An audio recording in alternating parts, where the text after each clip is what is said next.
बबलू हाथी सुबह सवेरे अकेले वन में टहलने के लिए निकला।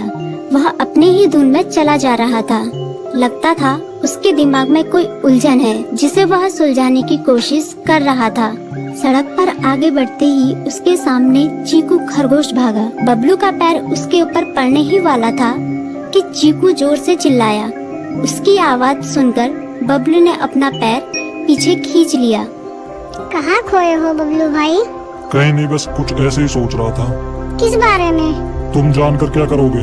शायद मैं तुम्हारी कुछ मदद कर सकूं। तुम तो जानते हो आजकल वन में कितनी चोरियां हो रही हैं, पर चोर का कोई अता पता ही नहीं है। इस बात को लेकर वन के सारे प्राणी चिंतित थे।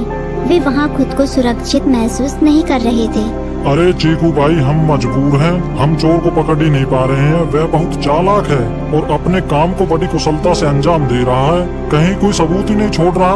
हमारे राजा इस बात को लेकर बहुत चिंतित हैं। यही कारण है कि हम सब इस बारे में सोच रहे हैं। अब तुम मेरी इसमें क्या मदद कर सकते हो? मैं कुछ सोचता हूँ, हो सकता है मुझे कोई उपाय सूझ जाए। प्रयास करने में कोई हर्ज तो नहीं है। तुम ठीक कहते हो चीकू, लेकिन वन के गुप्तचर भी अभी तक इसका कोई हल नहीं निकाल सके। इतना कहकर वे चुप हो गए। बबलू की बातों ने चीकू को सोचने के लिए मजबूर कर दिया। चीकू को उदास देखकर बबलू बोला, तुम अपना मन छोटा मत करो। मुझे अच्छा लगा कि तुमने मेरी परेशानी को समझा। कभी मैं भी इस वन के लिए गुप्तचर का काम करता था। एक बार मेरी टांग टूट जाने से मेरे अंदर फुर्ती नहीं रही। तब से मैंने यह काम छोड़ दिया। चीकू, तुम चाहो तो यह काम दोबारा कर सकते हो। वन के प्राणी ज्यादातर दिन में भोजन की तलाश करते हैं, वे रात को आराम करते हैं। तुम दिन रात दोनों में ही भोजन की तलाश में निकल सकते हो सकता है रात को तुम्हें कुछ ऐसी बातों का पता चल जाए जो हमारे काम की हो। हाँ बबलू, तुम ठीक कहते हो। मैं आज रात को वन में घूमकर इस बात का पता करने की कोशिश करता हूँ। थोड़ी देर बातें करके चीकू अपनी बिल की ओर बढ़ गया और बबलू अपने रास्ते चला गया। चीकू के दिमाग में अभी तक बबलू की कई बातें घूम रही थी। उसे समझ नहीं आ रहा था वह बबलू की मदद कैसे करे। दिन भर वह उसी उधेड़-बुन में लगा रहा।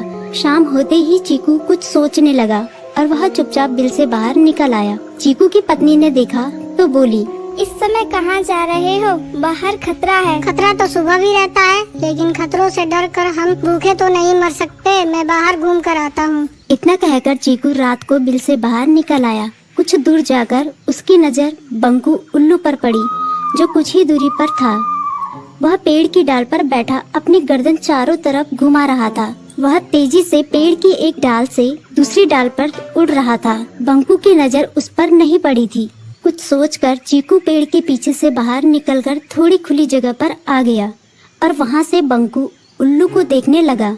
बंकू ने चीकू को अंधेरे में भी देख लिया, पर उसने उसमें कोई उत्सुकता नहीं दिखाई और अपनी गर्दन चारों ओर घुमाता रहा। चीकू बड़ी देर तक बंकू की हरकतों पर नजर रखे रहा।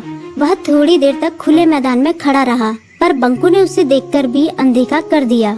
उसने महसूस किया कि बंकू के आसपास चमकू चमगादड़ भी मंडरा रहा था। कुछ देर वन में घूमने के बाद चीकू अपने बिल में लौट आया और सुबह होने का इंतजार करने लगा।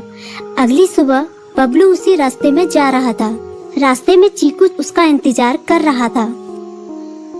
आज बड़ी जल्दी आ गए बबलू। हाँ, आजकल मुझे चिंता की वजह से नींद नहीं आती। कोई नई खबर है क्या? यकीन से तो मैं नहीं कह सकता, पर मैं तुम्हें ऐसे प्राणी का नाम बता सकता हूँ जो शायद चोरों की मदद कर रहा है। कौन है वो? बंकू उल्लू। इतना कहकर चीकू ने रात की घटना उसे ज्यों की त्यों सुना दी। इसे सुनकर बबलू का माथा ठनका। बबलू की आंखें चौंधिया गई। तुम ठीक कह रहे हो। मुझे आज रात बंकू और चमकू पर नजर रखनी होगी। इतना कहकर वे दोनों अपने अपने रास्ते चले गए।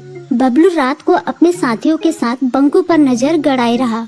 उसकी संदिग्ध गतिविधियों को देखकर बबलू ने उसे उसके साथियों चंकी और संकी लोमड़ के साथ पकड़ लिया। बबलू ने सख्ती से पूछताछ करनी शुरू कर दी।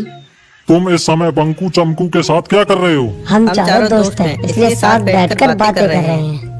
चमगादड़ और उल्लू की दोस्ती तो समझ में आती है, पर लोमड़ के साथ दोस्ती कैसे हो सकती है? सख्ती से पूछने पर दोनों ने अपना जुर्म कबूल कर लिया और सभी चोरियों के बारे में बताया जो उन्होंने कुछ दिन पहले वन में की थी।